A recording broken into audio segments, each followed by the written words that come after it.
lot of this isn't going to make sense to you, and I'm sorry about that. I'm just going to start at the beginning, with the house.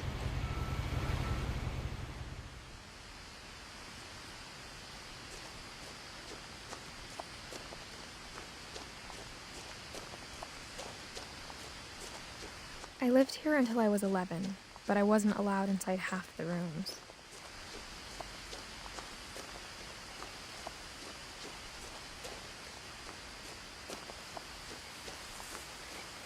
I hadn't been back since my brother Lewis's funeral.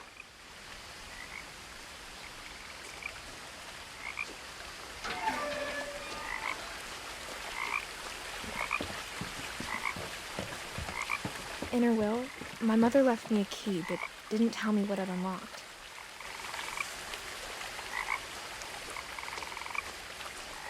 Maybe she thought I'd know, or she thought that the mystery would be enough to bring me back.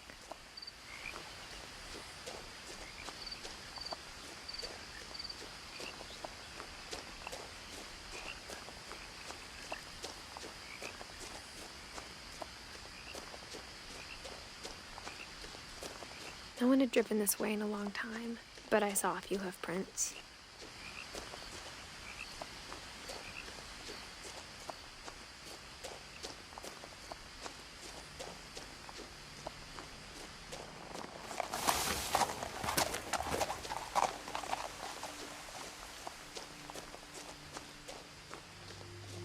The truth is, even after I inherited the house, I never thought I'd come back to it.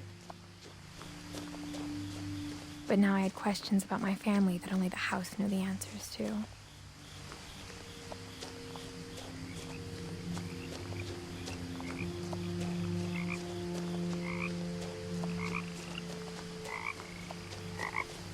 The house was exactly like I remembered it, the way I'd been dreaming about it.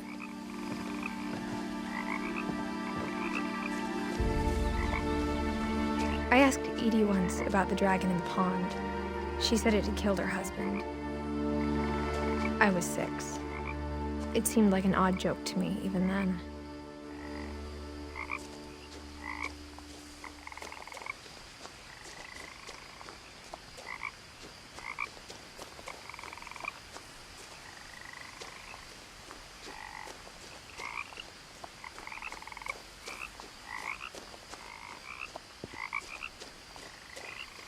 As a child, the house made me uncomfortable in a way I couldn't put into words.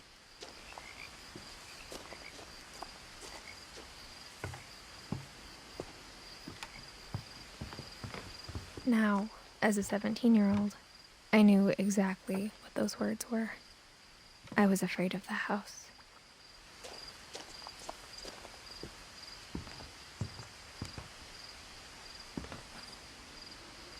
I hoped the key might unlock the front door. It didn't.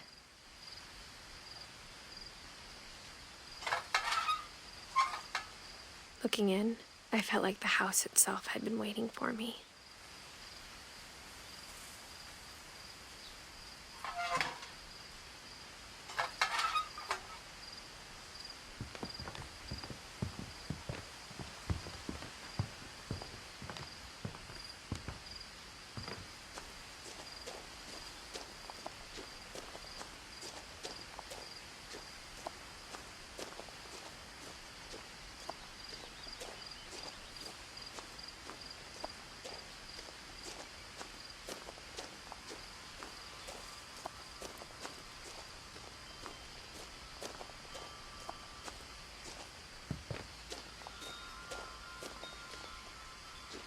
The house felt like it had always been here.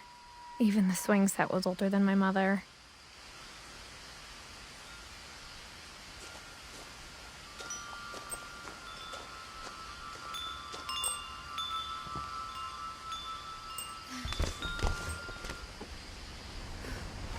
Crawling through the doggy door used to be a lot easier when I was 11.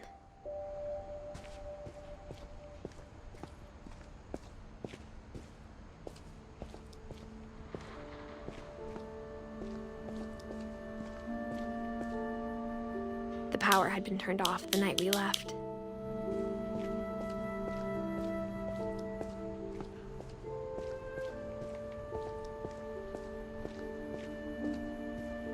For the first time in years, I felt like I was home. But instead of a family, there were just memories of one.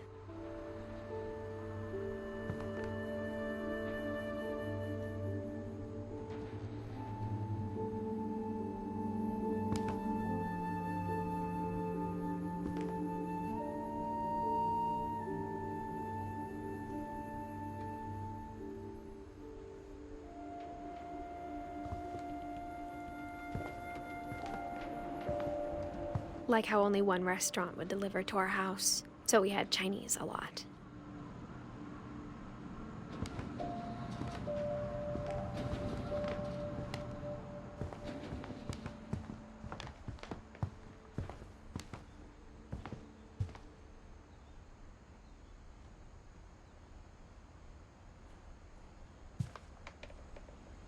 The table was still a wreck from the night we left. It was like a bomb had gone off, killing everyone but sparing the furniture.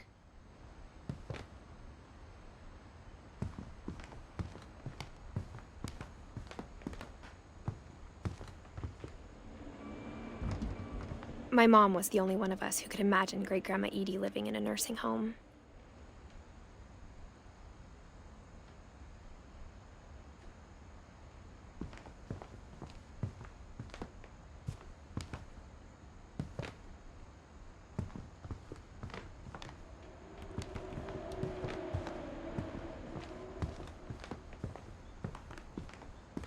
Nothing in the house looked abnormal. There was just too much of it, like a smile with too many teeth.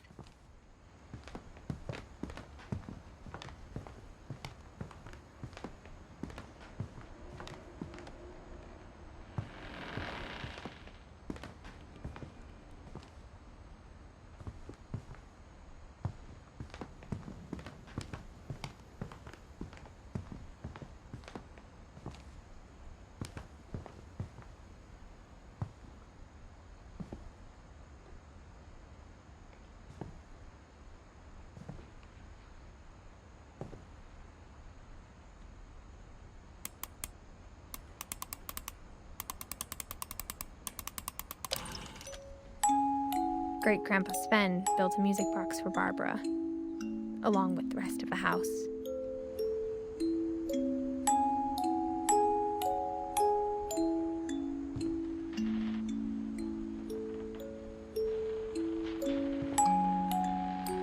Mom always told me to stay out of the basement, so I wasn't too surprised when the key didn't fit.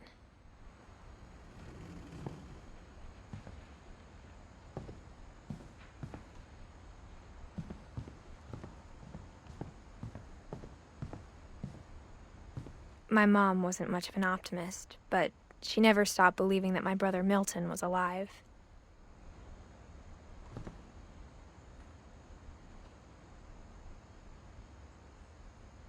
A lot of things got left behind in the whirlwind of that last night.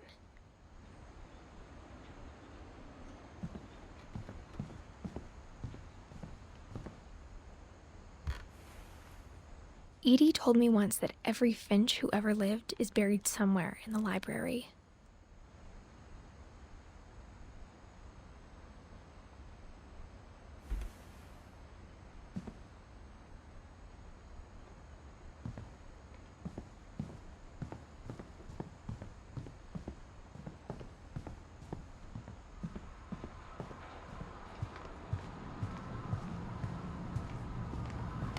After Lewis started working at the cannery, we all got pretty sick of salmon. Except our cat, Molly.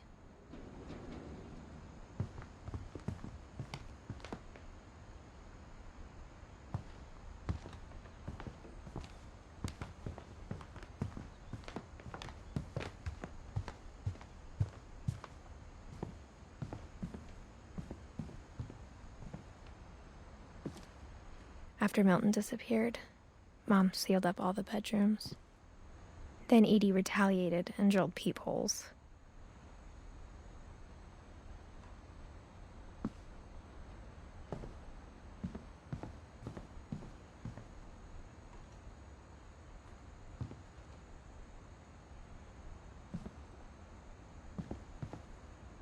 I spent a lot of time playing in Great Uncle Walter's room.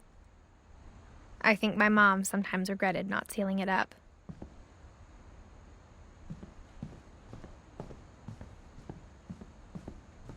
Louis told me there were secret passages, but I never believed him.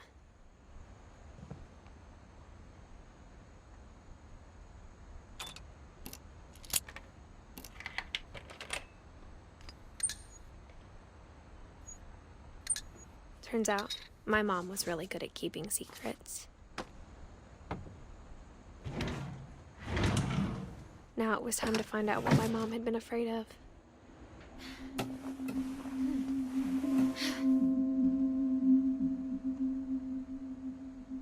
From the paintings on the wall, it was clear my brother Milton had been here before me.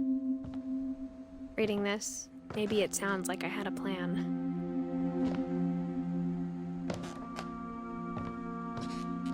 But I had no idea what was behind that door.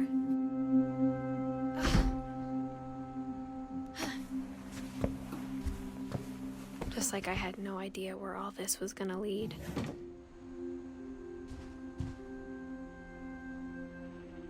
I grew up looking at Molly's room through the peephole. Being inside for the first time, I felt like I'd stepped behind a painting.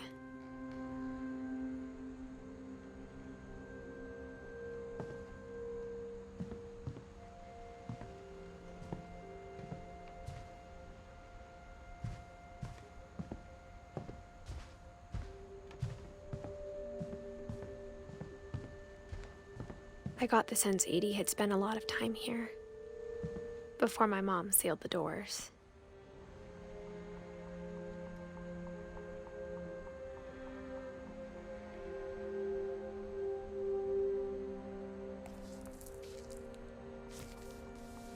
December 13th, 1947. Dear Diary, I'll be gone soon, but I wanted to tell somebody about what's gonna happen. It started when Mom sent me to bed without dinner.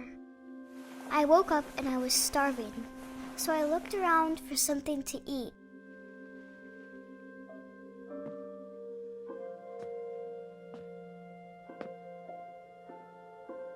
The gerbil food was dry, but I didn't mind it.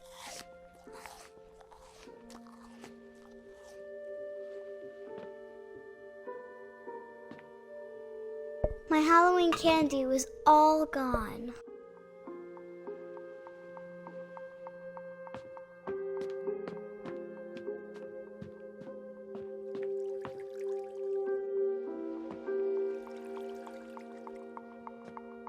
I thought about eating Christopher, but I held back.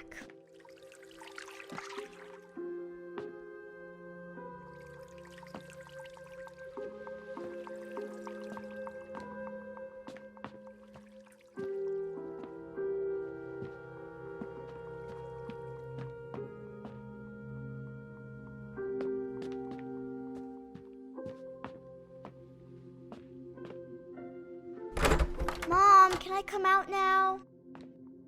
Sweetheart, it's late. Go to sleep.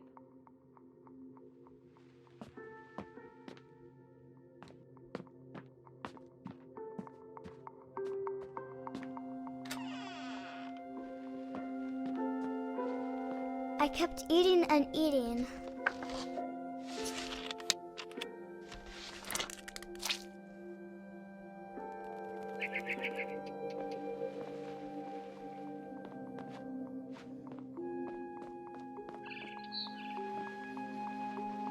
I ate a lot of things that night.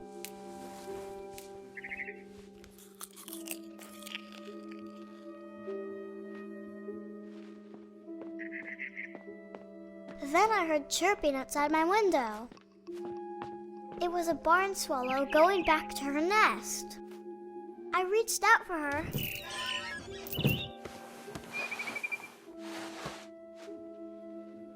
And suddenly, I was a cat.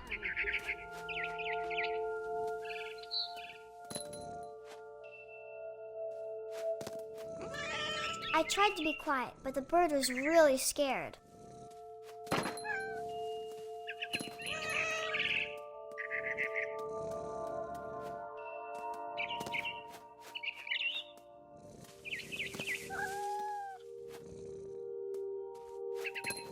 Mom and Dad didn't even look at me.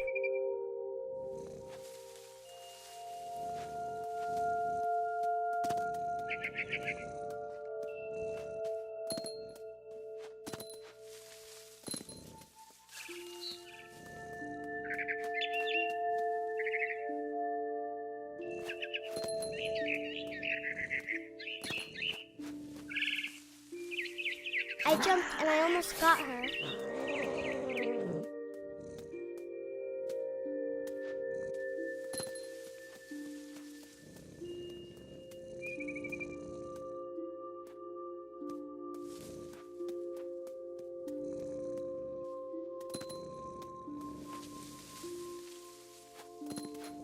I could tell she was getting really tired. Now I was up in the big tree.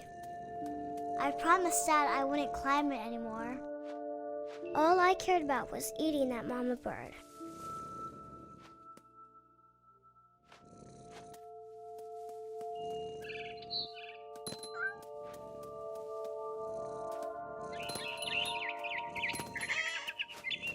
I gobbled her up. And suddenly, I was an owl. First, all I heard was the wind. Then I heard little teeth nibbling in the grass.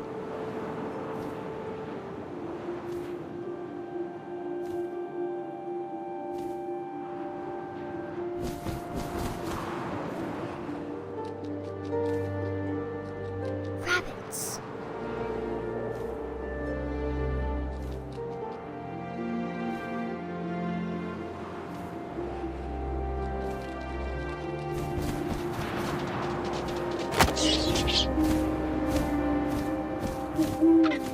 I imagined his face looking up and seeing mine through my talons.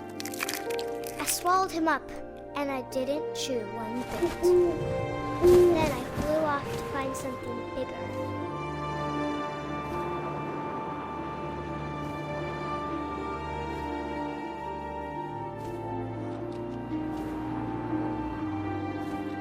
A mama rabbit.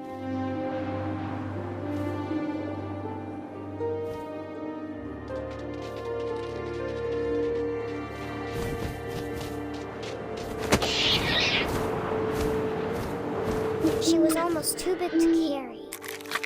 I started choking, but I couldn't stop eating. And suddenly, I was a shark.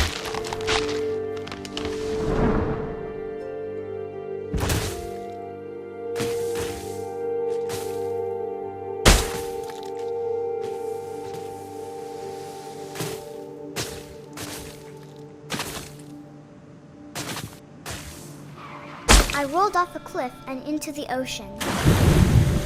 Now, I was hungrier than ever.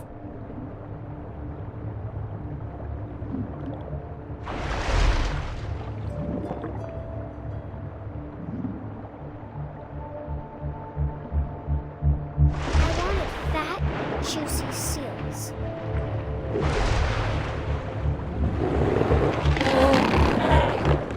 I tore off her flipper. It tasted really good.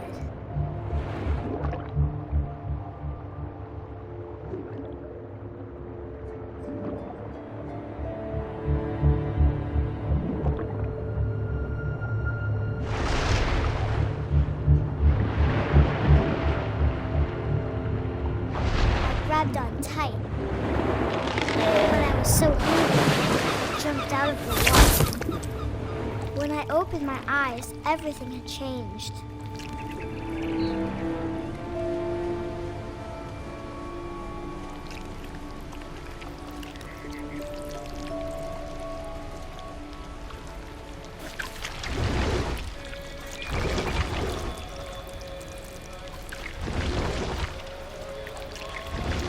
Now I was a monster, and I smelled people everywhere.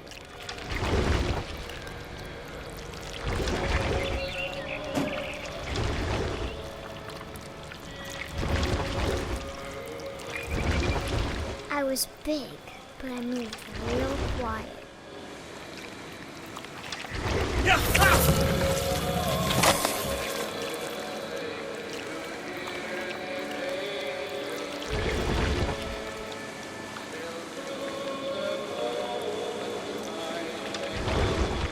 wanted to stop, but also I didn't.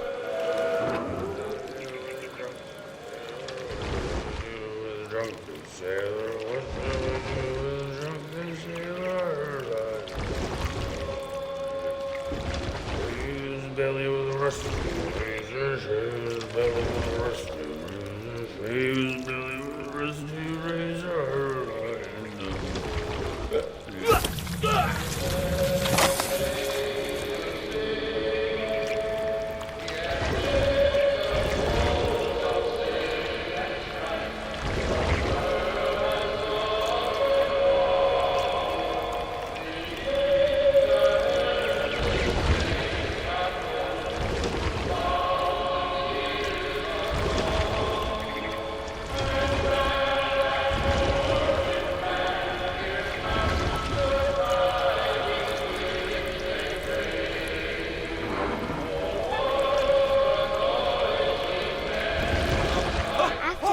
Passenger, I was still hungry. Across the water, I smelled something new, something I had to have, so I swam towards it.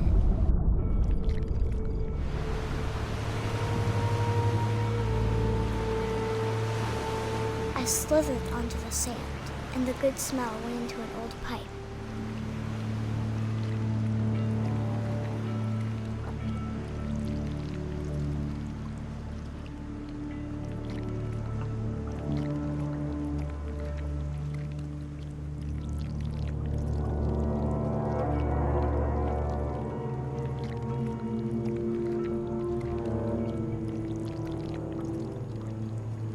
I got closer and closer.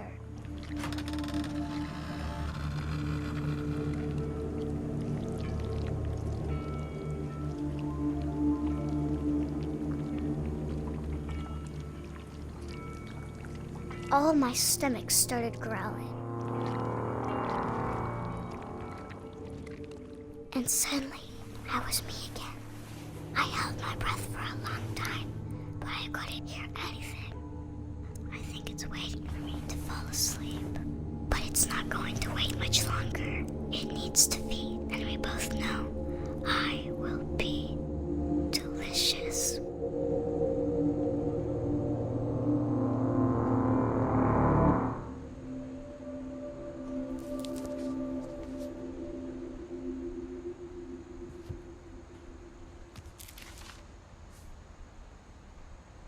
I'm not sure if I believed all of that, but I'm sure Edie would have.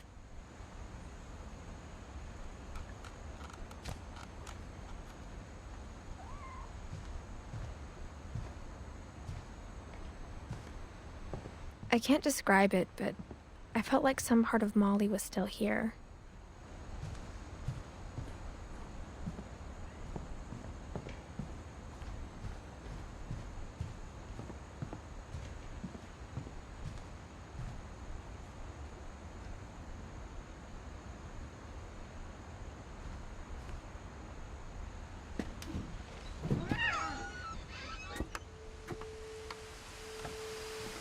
This will be obvious later, but my mom never told me any of these stories. Edie would have, but Mom didn't like bringing up the past. Though, when we adopted a stray kitten, she was the one who named it Molly.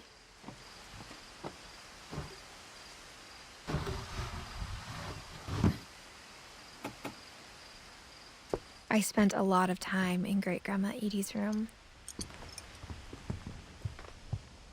Her room was like a museum.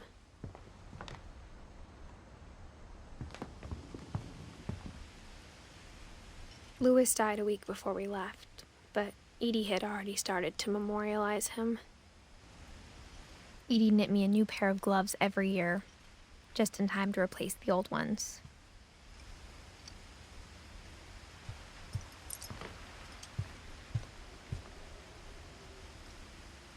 Edie gave a big interview about a mole man living under the Finch house. My mom was furious. I hadn't thought of myself as Edith Jr. for a long, long time.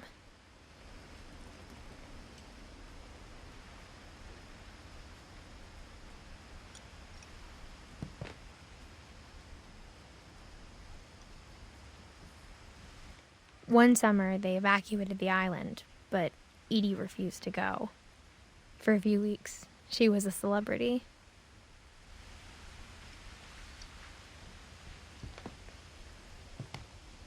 When Edie told people Sven was killed by a dragon, she could also have said he was building a dragon-shaped slide that collapsed.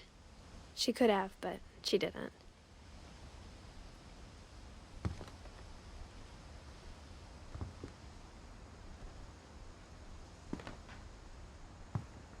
Even in her 90s, sometimes Edie seemed a lot younger than my mother.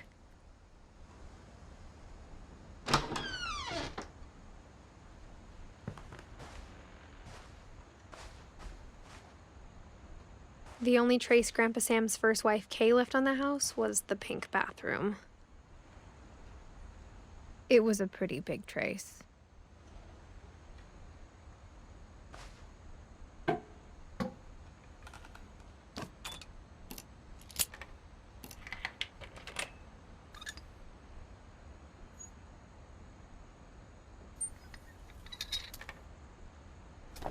There's a secret in this bathroom. It's in the last place you would look.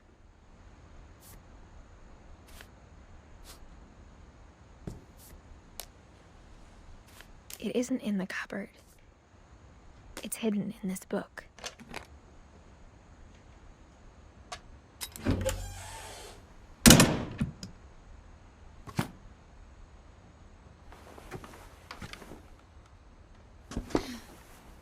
Sven gave Sam an old camera he'd refurbished.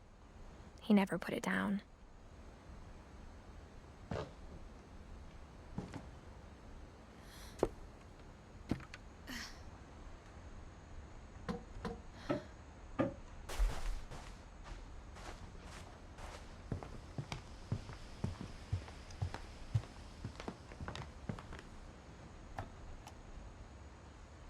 For 500 years, the Finches have been famous throughout Norway for their fortune and misfortune.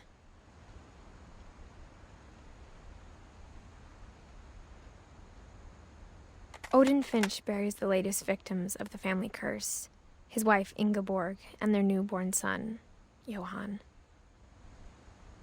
On January 7th, 1937, he set sail with his family and his house, hoping to leave the curse behind. But 40-foot waves off the coast of Washington send the house and Odin to the bottom of the sea. Odin's daughter Edie, with husband Sven and baby Molly, step ashore on their new home, Orcas Island. Odin Finch is the first to be buried in the new family cemetery. His daughter Edie is already dreaming of a new Finch house.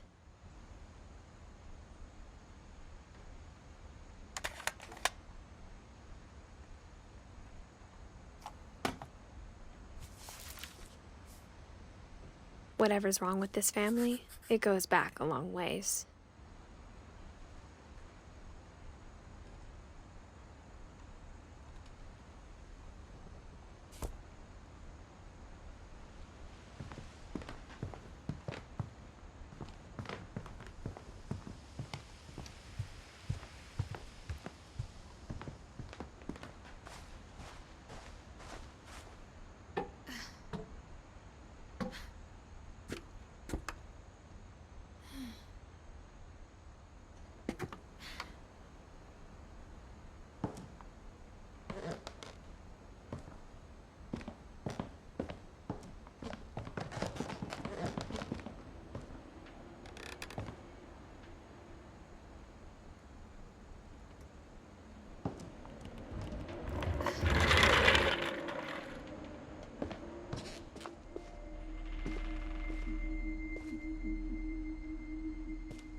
I knew Grandpa Sam had a twin.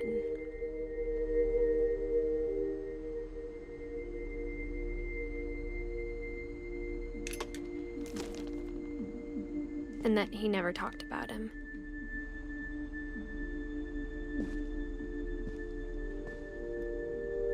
I guess my grandpa didn't like history any more than my mom did.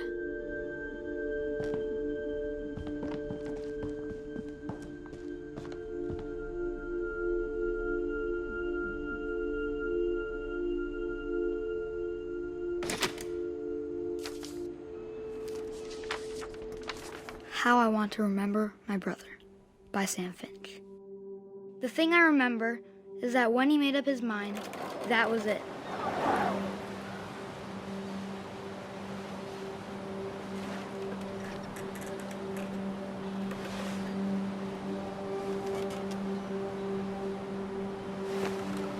My brother said he'd die before he ate another mushroom, and he did. At Barbara's funeral, we swore we'd never be afraid again, and he wasn't. I think Calvin always wanted to fly. Sam! Calvin! Dinner's ready! Coming! But that day, he finally made up his mind to do it. I told him going around was impossible. Maybe if I hadn't said that. Calvin! I'm not gonna tell you again! Maybe if the wind hadn't picked up. Then maybe he'd still be here. But I doubt it. I think he'd already made up his mind. That's what I want to remember about my brother.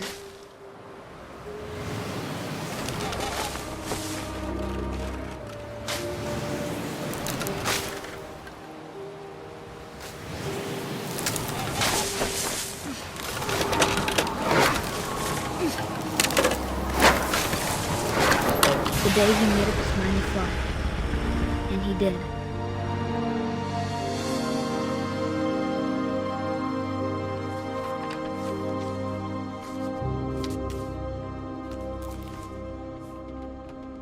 Calvin's story felt strangely familiar. When I was younger, I remember trying to do the exact same thing.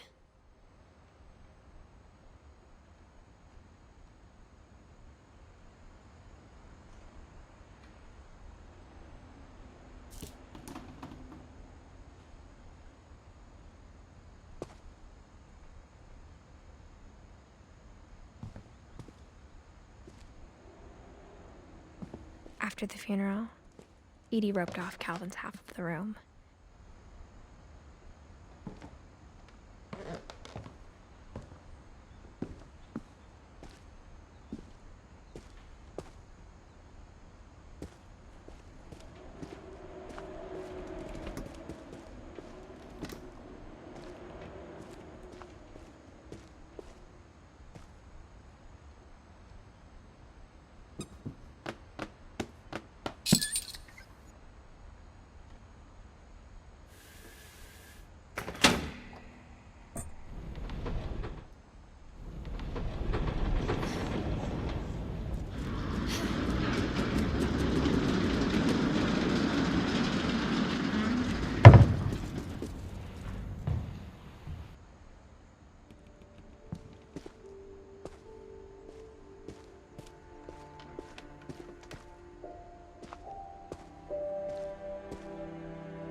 Mom said Grandpa Sam enlisted at 18 and never set foot in the room again.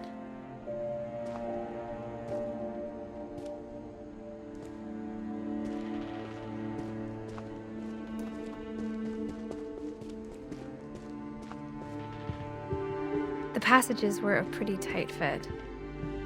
They'd obviously been built for smaller hands and bellies.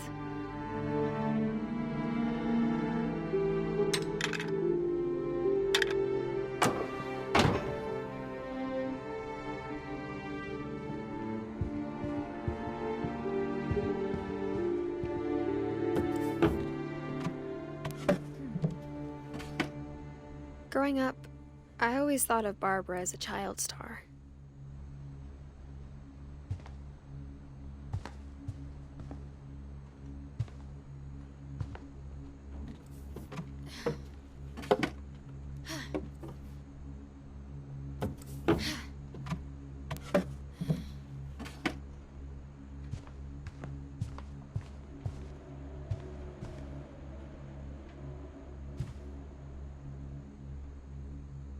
I never thought about how hard it must have been for her afterwards.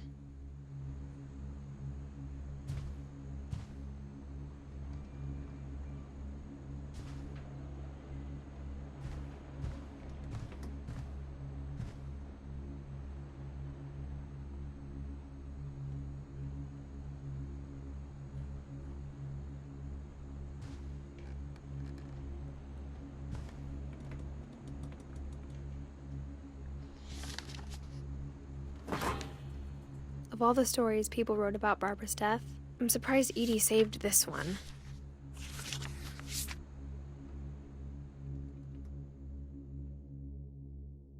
Old Jack here with another ghastly tale inspired by America's most unfortunate family.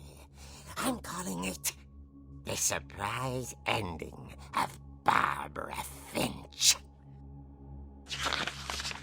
As a child star, Barbara was famous for her scream.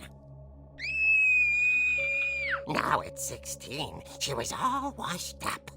A has-been. But in a lucky break, she'd been asked to perform her signature scream at a local convention for monster movie fans. It was just the boost her career needed. Unfortunately, her scream hadn't aged well. Getting better. I think you just need the right motivation. Her biggest fan and current boyfriend, Rick, was about to demonstrate when... Now that was a great scream. It was Barbara's father, Sven. He'd slipped into a table saw and had to be rushed to the emergency room. So Barbara got stuck babysitting her youngest brother, Walter. Her convention comeback was cancelled. Okay, I'm hearing frustration, but I'm not hearing terror. What if I tried... A gang of hoodlums in Halloween masks have been terrorizing Orcas Island tonight. Police are urging residents to... That came from the basement. You're right! Also, I loved your delivery on that. Why is your basement door locked? Because my dad likes making puzzles and secret passages. There's a key hidden in the music box. The secret is to keep winding and winding until finally the key pops out. Thanks, babe. I'll be back in a sec. 20 minutes later, Rick hadn't returned. So Barbara went to look for him, right on cue. She reached for the music box.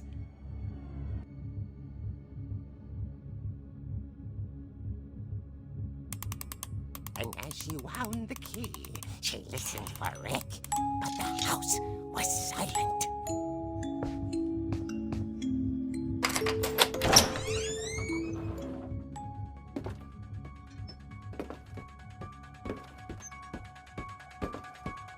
She found Rick's crutch and imagined the worst.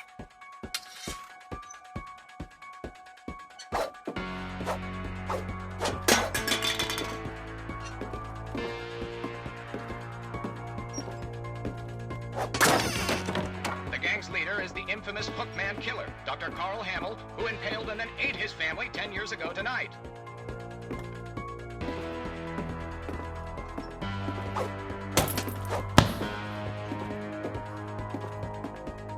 The old fridge rattled and grew still. Oh dear! Oh! Rick? Barb, relax. I was just trying to scare you to help you find your scream. Well, I'm not scared, Rick. I'm furious. Then act furious. All I'm getting from you now is that you're hurt and confused and you're... She threw him out, but she kept a little something to remember him by. Barb, have you seen my other crutch? And she was still holding it when she fell asleep watching the late picture show. Hours later... Barbara! Walter, what's going on up there? Ah! Okay, I'm coming up, but if this is a trick, you're dead, Walter.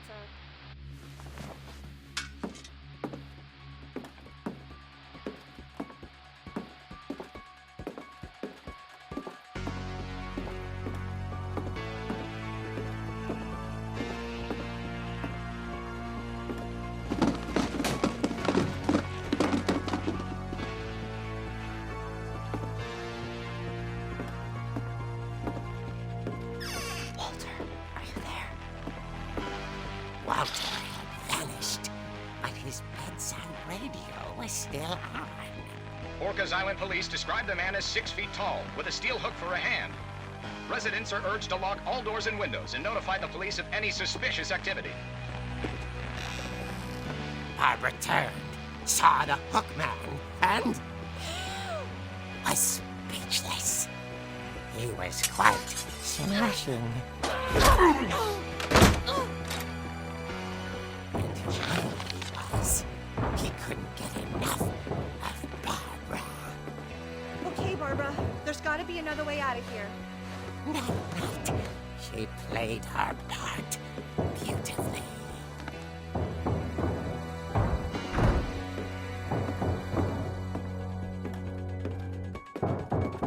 Molly's door hadn't been opened in years. The hinges groaned.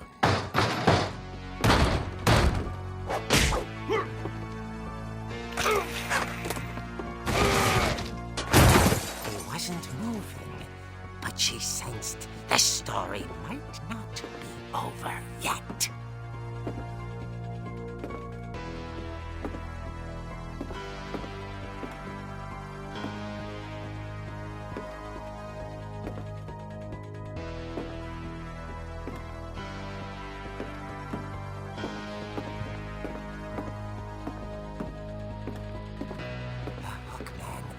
Vanished. She listened for his breathing, but all she heard was...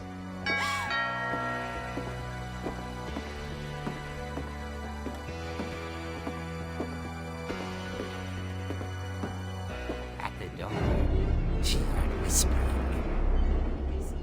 It was coming from inside the house.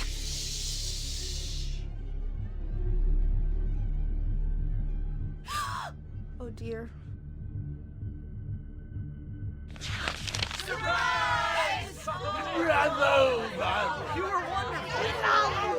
The monsters had come to surprise her. For Barbara, it was a dream come true. Then she saw what kind of monsters they were, and she realized what was about to happen. She was going to be famous. And with her final breath, Barbara Finch gave the performance of her life.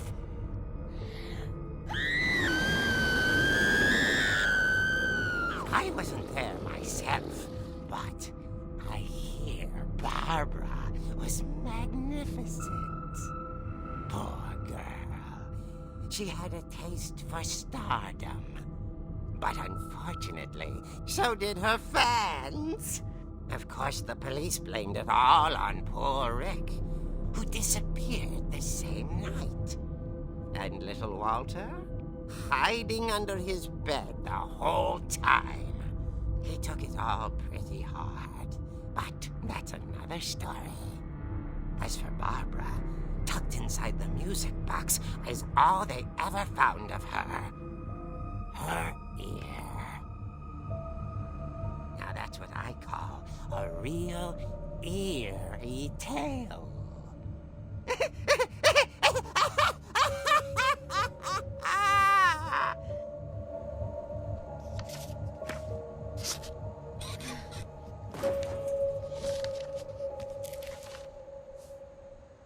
Edie told me all Barbara wanted was to be remembered, as absurd as that comic was.